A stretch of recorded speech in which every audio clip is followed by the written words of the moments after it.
एक समय की बात है।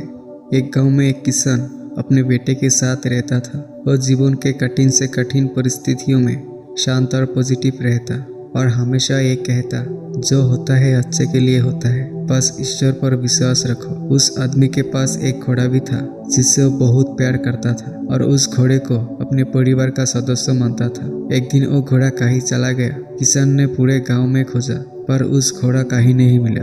सभी गांव वाले इकट्ठा होकर किसान के पास गए और दुख जताया और सभी ने किसान से कहा, घोड़ा खो गया, ये बहुत बुरा हुआ, आप बहुत बदकिस्मत हो। इस पर किसान ने कहा, भले ही मेरा घोड़ा खो गया है पर जो होता है अच्छे के लिए होता है, मुझे ईश्वर पर विश्वास है। गाँव वालों को किसान की बात समझ नहीं आई और सब अपने अपने घर चले गए। और कुछ महीने गुजरने के बाद वो घोड़ा वापस आ गया और वो घोड़ा अपने साथ अपने जैसा कोई और घोड़ा भी लेकर आया।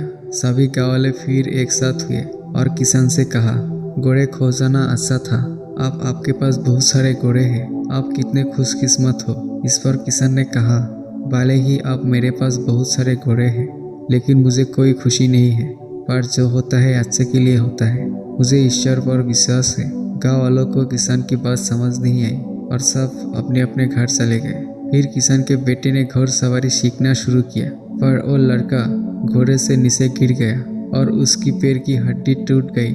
सभी गाँव वाले फिर एक साथ हुए और किसान से कहा, शायद बहुत सारे घोड़े का मिलना आसान नहीं था, इसके कारण आपके एक लौते बेटे की टांग टूट गई। आप बहुत बदकिस्मत हो, जो हुआ बहुत बुरा हुआ। इस पर किसान ने कहा, भले ही मेरे बेटे का टांग टूट गई है पर जो होता है अच्छे के लिए होता है, मुझे ईश्वर पर विश्वास है। गाँव वालों को उसकी बात समझ नहीं आई और सब अपने अपने घर चले गए। कुछ समय बाद राज्य में हमला हो गया।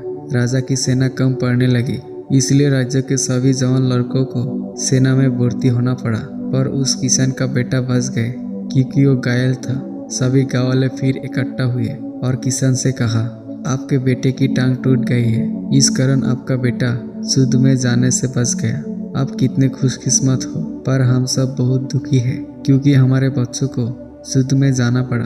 अब हमें नहीं पता वो वापस आएंगे भी या नहीं। हमने आपके जीवन में कठिन से कठिन परिस्थिति में भी शांत और पॉजिटिव रहते हुए देखा है, आप ऐसे कैसे कर लेते हैं। ये सुन उस किसान ने कहा, हमेशा खुश और पॉजिटिव बने रहने के लिए दो चीज़ों का ज्ञान होना जरूरी है। पहला ये है कि लोगों की बातों को ज़्यादा ध्यान मत दो, क्योंकि लोगों की बातों को ध्यान देने का मतलब अपनी खुशी की रिमोट कंट्रोल दूसरी के हाथों में देना है। यदि लोग आपकी तारीफ करेंगे तो आप खुश हो जाएंगे और बुराई करेंगे तो आपको गुस्सा आएगा। अगर आप लोगों की बातों पर ध्यान दोगे तो आपका दिमाग अशांत हो जाएगा। और दूसरी बात यह है, कभी भी किसी घटना को अच्छा है या बुरा है नहीं कहना चाहिए, क्योंकि जिस प्रकार किसी किताब के केवल एक वाक्य को पढ़कर ये नहीं बताया जा सकता कि पूरी किताब अच्छी है या बुरी, उसी प्रकार जीवन का किसी एक घटना को देखकर ये नहीं बताया जा सकता कि पूरी जीवन के लिए वह घटना अच्छी थी या बुरी, क्योंकि आज अच्छी लगने वाली घटना कल बुरे साबित हो सकती है और आज बुरे लगने वाली घटना कल अच्छी साबित हो सकती है, जैसा हमें इस कहानी में देखा था। तो अगर आप इस कहानी को और भी लोगों तक पहुंचना चाहते हो, इस वीडियो को लाइक करिए और कहानी अच्छी लगी तो मेरा चैनल को सब्सक्राइब करिए। मिलता हो अगली बार इसी तरह कहानी के साथ। तो सब्र करो, शुक्र करो और जिंदगी में आगे बढ़ो।